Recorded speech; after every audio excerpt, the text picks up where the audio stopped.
إنا لله وإنا إليه راجعون ما فاتتنا ودمت لا إله إلا الله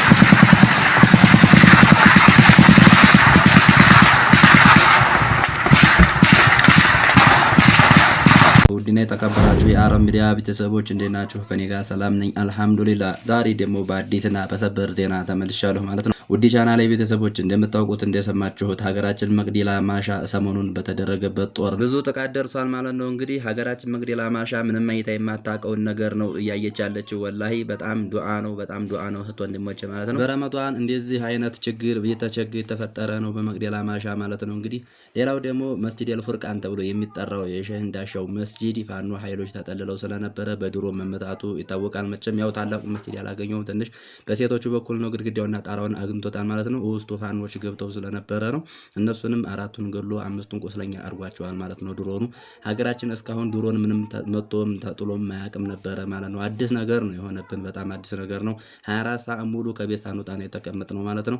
እንደፈለግን መስጂድ ሄደን ሳንሰግድ ተራዊህ ሳንሰግድ 24 ሰዓት በላይ ነው የተኛ ነው ማለት ነው። ውድ ሀገሬ ልጆች በስደት ላይ ያላችሁ በረመዷን ዱዓ ልታደርጉ ይገባል። በረመዷን የኢባዳ ወር ነበረ። እንደዚህ ያለ ችግር እየተፈጠረ ነው በሀገራችን።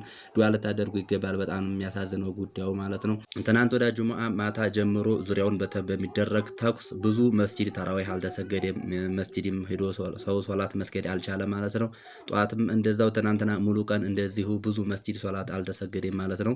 ወዲ ቻናሌ ቤተሰቦች በጣም የሚያሳዝነው ሀገራችን እንደዚህ መሆኑ በጣም ነው ሲጨፋጨፍ የዋለው። ትናንትና እንደው ከምላችሁ በላይ ነው። በጣም ነው የገረመኝ። እኔ ራሱ በቃ ከቤትም ሳንወጣ 24 ሰዓት ሙሉ ነው የተኛ ነው ማለት ነው። እንግዲህ ብዙ ንጹሃንም ተገሏል እየተባለ ነው። ብዙ የቆሰለም አለ እየተባለ ነው። እንግዲህ ብዙ ስላልተሰማ ነው ደግሞ ብዙ ንጹሃኖችን በየቤታቸው መሳሪያ እየተፈናጠረ ያቆሰላቸው ብዙ ሰዎች አሉ ማለት ነው።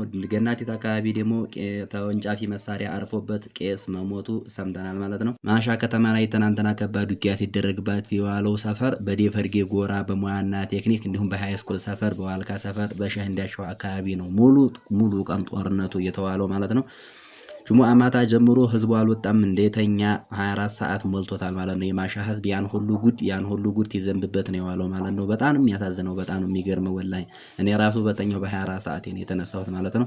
እዛው ቤታችን ሁሉ በጣም የሚያሰገው በእኛ ጎረቤት ራሱ በጣም ብዙ አይን ያይቶብኛል ማለት ነው። በጣም ከባድ ነገር ነበረ ሲወነጨፍ የነበረው። አልሐምዱሊላህ መቼም ይደርሰናል። አሁን ሰላም ሆኗል። እስኪ በዚሁ አላህ ሰላሙን ይቀጥልልን። እነዚህ በምስሉ ላይ የምትመለከቷቸው መከላከያዎች ደግሞ ከሃይስኩል ከማዲያው በጣገብ ከኛ ሰፈር ነው ማለት ነው። በጣም ውዥንብር ሲሆንባቸው ጦሩ በጣም ሲከብድባቸው በፋኖ ኃይሎች ተከበው እኛ ጎረቤት ዘለው ሰርቪስ ውስጥ ገብተው እጅ ሰጥተው በፋኖ ቁጥጥር ሆነው ወደ ደብረ ዘይት እየወሰዳቸው ነው ጓዛ አሸክመው ማለት ነው። በጣም የሚያሳዝኑት አላህ ይድረስላቸው ወላሂ በጣም ነው የሚያሳዝኑት ማለት ነው። እንደ አጠቃላይ በትናንትናው ዕለት በሃይስኩል ሰፈር እንዲሁም በዴፈርጌ ጎራ ሲተኮስ የነበረውን ተኩስ ላሰማችሁ እፈልጋለሁ ማለት ነው። ቀጥታ ወደ ቪዲዮ ኢና ሊላሂ ወኢና ኢለይሂ ራጂዑን ማ ፈተና ወደመት ላ ኢላሃ ኢላ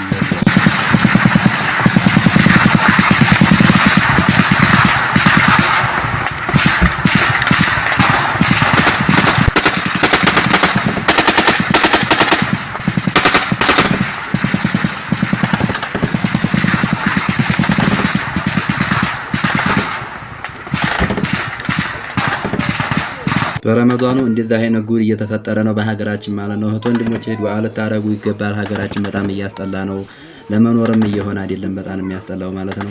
ውድ ቻናሌ ቤተሰቦች እንግዲህ የዛሬው ያው እንደምታውቁት እንደሰማችሁት ነው። ሀገራችን ዙሪያውን በጣም ነው የሚያስጠላው። አሁንም ቢሆን ቀጣይነቱ አስጊ ነው ማለት ነው። በባዙራም በኩል ባለፈ ሲወነጨፍ የነበረውን እንደውም ሲሞት የነበረውን ሰው እየሰማችሁ ነው ማለት ነው። ከዚህም በተጨማሪ ከፋኖ ኃይሎች ስለ መዲያላ ወረዳ ውጊያ ግንባር እንዴት እንደነበረ የሚያብራሩ አሉ። ቀጥታ ወደ ቪዲዮ ሰላም እንደምን ዋላችሁ። ሰበር መረጃዎች አሉ። በደቡብ ወሎ መቅደላ ወረዳ እንግዲህ ማሻ ከተማና ከዛ ወደዛ ያሉት ከገናት ጀምሮ ኔትወርክ ጠፍቷል። ሌላ ቦታ ያላችሁ ሰዎች እንዳትሰጉ።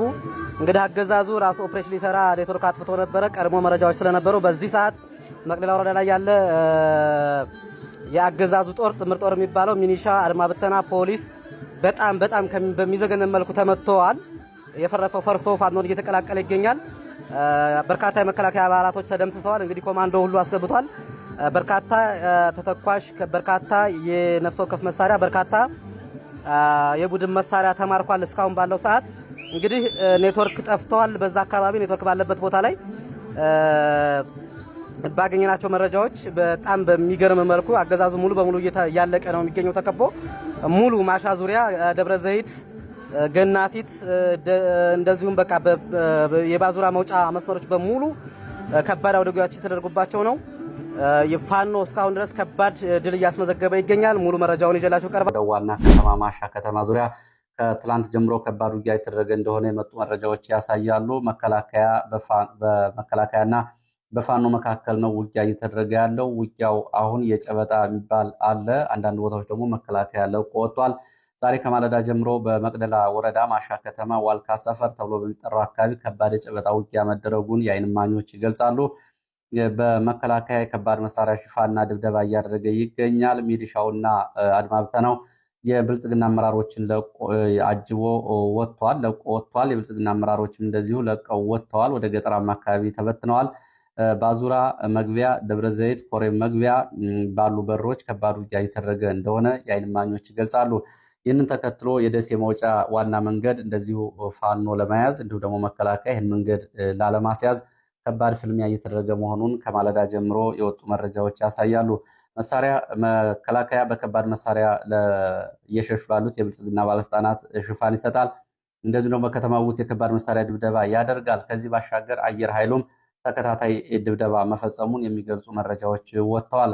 በመቅደላ ወረዳ ማሻ ከተማ በዚህ ሰዓት እንግዲህ እየሆነ ያለውን በተመለከተ የስልክና የመብራት አገልግሎትም ስለመቋረጡ ነው መረጃዎች የገለጹት። መከላከያው ወደ ቃብቲያ ተብሎ ወደሚጠራው አካባቢ አሁን በዚህ ሰዓት ለቆ እየወጣ ሲሆን ፋኖ ከተማውና አብዛኞቹ ካምፖችን መቆጣጠሩ ነው የተገለጸው።